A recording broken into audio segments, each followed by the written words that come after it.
Hello. Well, that was a bad intro. I've been doing scripting for a few months now, and I've noticed that a lot of people seem to be stuck. They've tried, found it too hard, given up, or they just don't know how to start. Now, it is pretty difficult at first. Don't get me wrong, it is really difficult. However, the first thing you will want to do if you're trying to learn is get your studio set up to how you like it. Now, I have Toolbox and Advanced Objects here. I have my output down here, Explorer and Properties. Now, if you want to get all these, you can either go onto here and you can get the 4 main ones. Don't need that. You can get the 3 main ones even. Just from here. So, Explorer, Properties, Output. Now, to do the rest, all you have to do is click anywhere on the white bar, right click, and then all the rest will come up. Now, you don't need Toolbox, but you will need Advanced Objects. So, once you've got all that set out, it doesn't matter how you lay it out. It can be like mine, it can be however you want it. The first thing you're going to want to do is look at the first thing that comes up, print hello world. Ignore this was something I was testing earlier. Now, if you click home, run, it will say hello world. Now, that's the very first thing you will learn, is a print. Now, also a script can go in workspace or server script service. I keep mine in server script service just to make it a little bit neater. Now, print can be done two ways. It can be done like that, or print. Oh no, hello world, and then close brackets. See, exactly the same. Now, you'll probably use this more, because I'll show you now. So, for example, now, hang on, well, all coding is logical. You cannot do it without using your brain. So, for example, the basic maths, I equals 1, I equals I plus 1. That'll print out 2. That will be 2. Now, the reason that works is that I is 1, so I will equal 1 plus 1. And that will be the new value. So, if we get rid of hello world but keep the brackets, you can do print. Okay, so I equals 1, print I equals I plus 1. No, wait, print I plus 1. There you go. That works. Sorry, I equals I plus 1 is only if you want it to carry on to something else. Now run and it will print out 2. There you go. Now, if you were to do I equals I plus 1, that would be, say for a loop and you wanted to a for loop, a generic for loop. You could use that to see how many things are accessed. It's weird, you can use it for different stuff like that, just like basic maths for example. So yeah, that's the print function. It's pretty simple, you don't need to learn that much about it. So I guess I'm going to move on to properties. Now if we go here, you can see base plate right here. This big grey block. If you go into your script and also you look in your properties, you can see everything here. You can change all of this. Okay? Everything. Now, brick colour, we'll move on to that a bit later, but material, reflectance and transparency and name we'll do now. Oh, and the behaviour, so all this. These 4. Now, material. Hang on. So, to access all of this, we'll need to go and get the path. Now, there are 2 ways to access workspace, but first I'm going to show you that workspace can be typed like this or like this. It doesn't make a difference. Just do that to separate them both. It doesn't make a difference how you type workspace. They both work. Now you could do game.workspace, or you could just do workspace. That is a predefined shortcut to workspace. Pretty simple. That's all there is to it. Just workspace or game.workspace. Game can also be a capital letter, it doesn't matter. Well, game can have a capital G, there. I'm messing this up today. So material, okay. Workspace dot baseplate dot material equals. Now this is a string value. So integer is, for example, int equals 1, whereas string equals hello, much like that hello world that you saw earlier. And also I equals 1, I equals I plus 1. There you go. So that's, remember that this is an integer, like maths, and this is a string. Now, like I said, material's a string. If you want to get the right thing, just go up to here. Here you are. However, there are no spaces. Just completely ignore spaces and keep it all as one thing. So, for example, let's say we want wood planks. It'll just be that. We run it.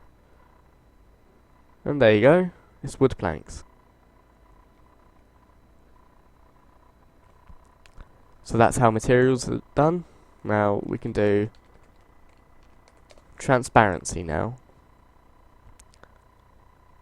Reflectance and transparency are done exactly the same way by an integer. Now reflectance is how reflective it is. Duh. And transparency is how transparent it is. So dot transparency equals 0.5. You could just do 0.5, it doesn't matter. Okay, now if we run, ta-da. And now you got a semi-transparent baseplate. So that's the basic properties done. Dot name equals a string. There you go, and it will change the name up here to whatever is in here.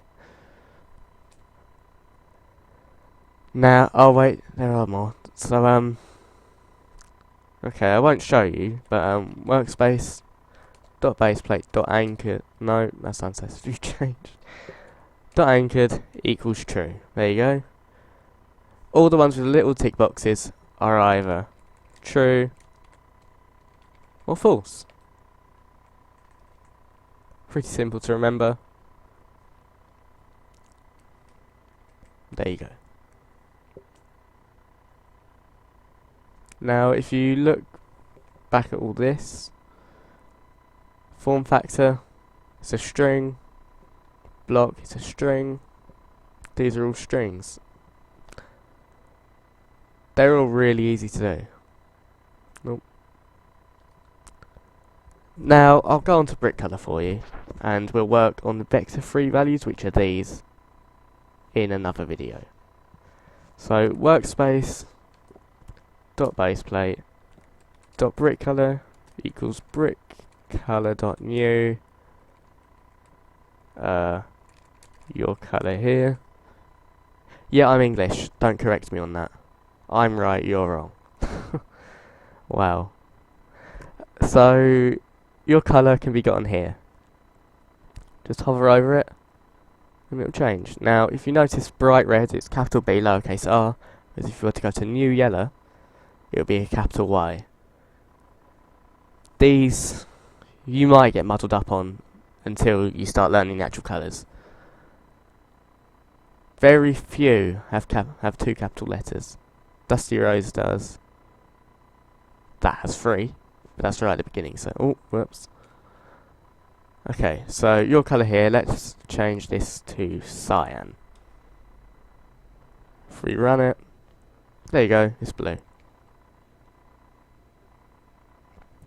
Now, if you want to get better at this, you will need to learn these. These are the most important things that you will use in your game. Maybe not so much stuff like anchored or all that, but you will eventually end up using brick colour material and definitely transparency. Now, not all games do need that, however, it is pretty useful to know all of these. Vector-free values, they'll be used if you want to resize objects. Now, again, I won't show you them now, but I'll show you them in another video. Okay, now I'm going to go through one more. Oh, hang on. I'm going to go through one more thing after this, but if you look here, these have ball values, which are true and false. That is spelled as ball. There you go. You can insert them from here. Again, true or false value. And yeah. You can change all of that from a script.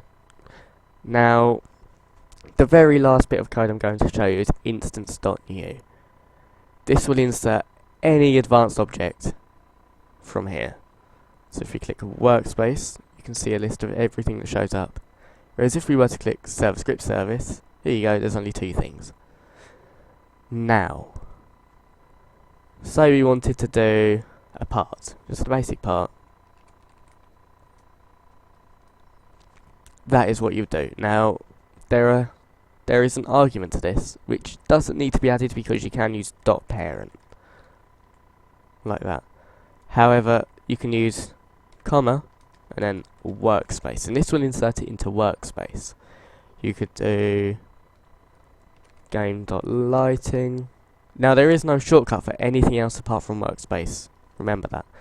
However, we're going to insert this into part and call it inserted part. There you go. Now, if we run this, if you look down here, you will see inserted part. There you go. This was inserted from the script, and that's all you have to do. That is how all of this works. Now, I will move on to local functions. Functions, well, variables, not local function. I'll move on to variables and functions. And then after that, I'll move on to loops and vector-free values, because you can use them with a loop. Now, all of this is useful. This very first one is probably one of the most helpful ones that you're going to know. The reason is that you will end up using some kind of property eventually. And if you can't do that, well, that's too bad. Now, everything here has a property. See, look, even, oh, yep, that has a name and parent.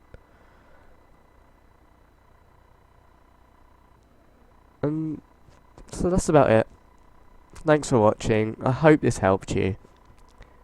If you're still stuck, send me a message on Roblox. My name is Epic Breaker. I'll type it here. It's Epic Breaker. I do read all my messages, so don't worry about that. I guess that's about it for this one. So yeah, keep practicing until you can do this all off by heart. You don't need to watch my video to do it. I know all this stuff is pretty basic at first, and if you find it boring, I'm sorry, but you've got quite a lot to go. This is only the real basics of it. You can't get simpler than this at the moment. So, I'll see you in the next video, I guess. Bye.